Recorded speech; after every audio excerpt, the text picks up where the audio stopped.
Forbes India and Indeed present Top 30 Talent Leaders of 2025. Being recognized as one of the top talent leaders of 2025 is extra special. First of all, the recognition alludes to talent and not to resource. That makes it very special. Secondly, in the post COVID era and the advent of artificial intelligence, this has been almost like a double trouble or double whammy or a new set of opportunities and challenges as you see it. This has been this very diverse journey like a river, traversing through hills and plains. This is my journey has almost been like that. But in the process, I'm very blessed and privileged to have picked up diverse perspectives, learning to balance multiple perspectives, encourage multiple perspectives, because over these many role changes, I've been a corporate leader, a business leader, a marketing leader, a people leader. I think that has been the biggest gift the organizations I have worked with have provided.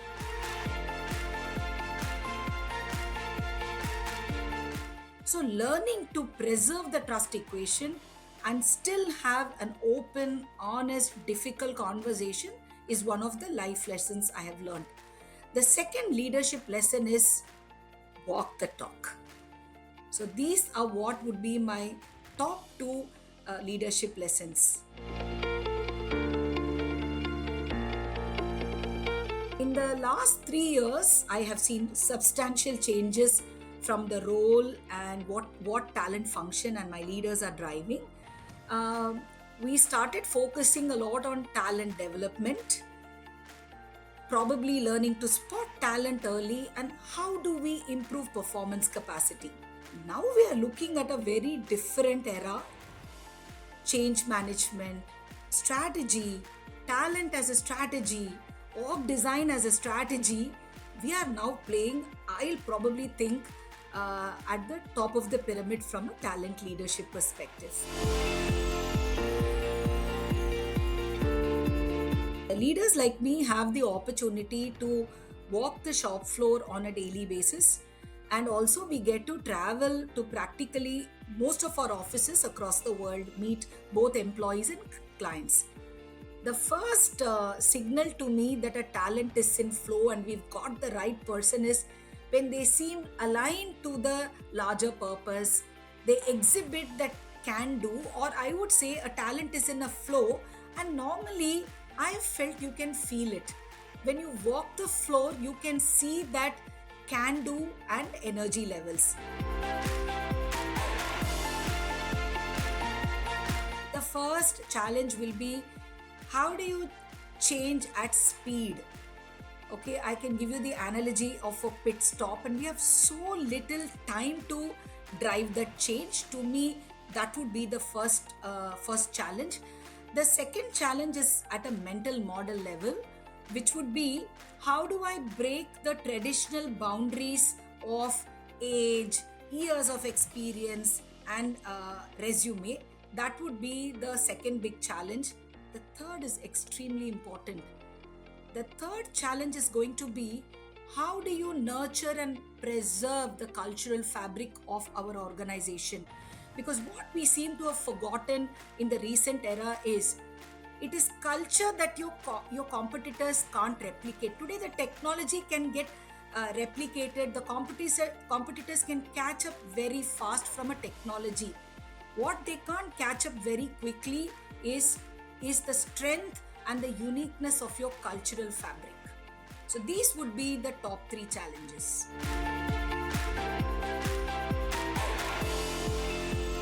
Oh, I love fun segments, and if I were not a talent leader, what would I be? I would be a school teacher, bringing warmth and high energy and ideas, and I would love to ignite young minds. I would love to design more and more job opportunities for rural women. I would love to take a leaf out of the book of the sports world and bring more and more women talent from rural areas into active corporate careers.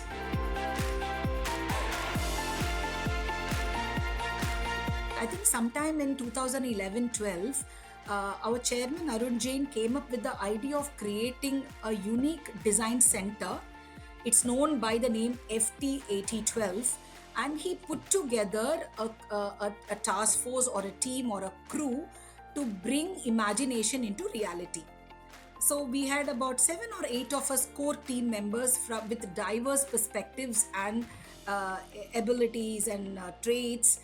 And one of our team members who did this beautiful job of visualizing the entire design center, that's the talk of many stakeholders in the world today. I subsequently got to know he was a dyslexic. That completely was a moment of truth to me in terms of what we really classify as talent. So to me, that gentleman continues to be he is that conscience keeper for me when I look at talent and unusual talent or spotting hidden talent.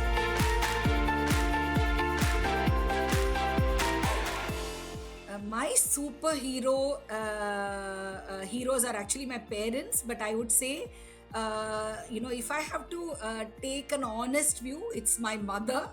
She's 87 years old, and she's been my role model, inspiration, and the highest benchmark that I struggle to reach on a daily basis.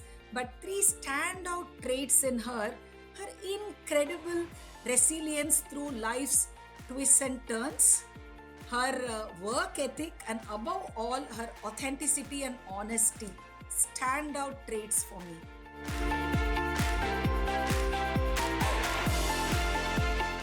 One habit that I've maintained throughout my professional career is walking the talk, practicing what I preach. That I can proudly say that has been one of the hallmarks in my leadership style throughout my career. But if I were to offer a practical tip, I don't know whether this will be construed as any aberration to work-life balance. I am very well known for leveraging my weekends for chasing a lot of aspirations and doing some really meticulous planning and organizing that has held me in good stead through 3 decades of corporate career.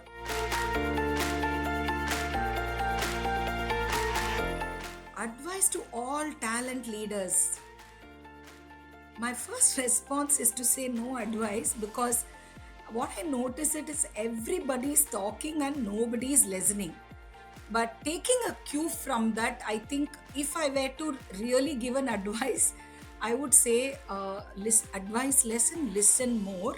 And the best inspiration and definition for this kind of deep listening, I think, will come from philosopher J. Krishnamurti. He calls it active listening. So that would be my one advice if advice is ever required.